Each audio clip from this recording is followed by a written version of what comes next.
नमस्ते, आदाब, सत श्री अकाल। मैं Nisar Sohail TV N7 news में आपका स्वागत करता हूं। आइए एक नजर डालते हैं आज के मुख्य समाचार। దసరా పండుగ నాటికి రాష్ట్రంలో ఇందిరమ్మ కమిటీలు ఏర్పాటు చేయాలని ముఖ్యమంత్రి రేవంత్ రెడ్డి గారు ఆదేశించారు. అన్ని స్థాయిల్లో కమిటీల ఏర్పాటుకు 1-2 రోజుల్లో విధి విధానాలు రూపొందించాలని సూచించారు. అర్హులు అందరికీ ఇందిరమ్మ ఇళ్లు దక్కాలన్నారు. ఇందిరమ్మ ఇళ్ల నిర్మాణంపై సచివాలయంలో మంత్రి పొంగిలేటి గారు, సీఎం సలహాదారు గన్నరేందర్ రెడ్డి గారు, తెలంగాణ సీఎస్ శాంతి కుమారి గారు, ఇతర ఉన్నతాధికారులతో సీఎం గారు సమీక్షించారు.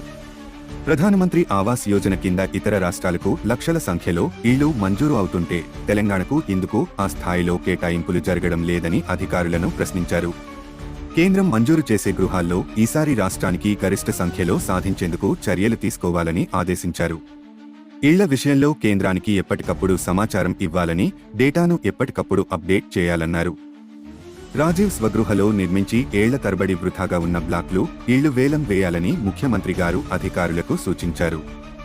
డబుల్ బెడ్రూమ్ ఇళ్ల లబ్ధిదారుల ఎంపిక పూర్తయిన వాటిని ఎందుకు అప్పగించకపోవడంపై ఆగ్రహం వ్యక్తం చేశారు. అర్హులకు ఆ ఇళ్లను అప్పగించాలన్నారు. హైదరాబాద్ నగరంలో నిర్మించి నిరుపయోగంగా ఉన్న బ్లాక్లకు మౌలిక వసతులు కల్పించి అర్హులైన లబ్ధిదారులకు అప్పగించాలని చెప్పారు. ఇందిరమ్మ హౌసింగ్ తెలంగాణ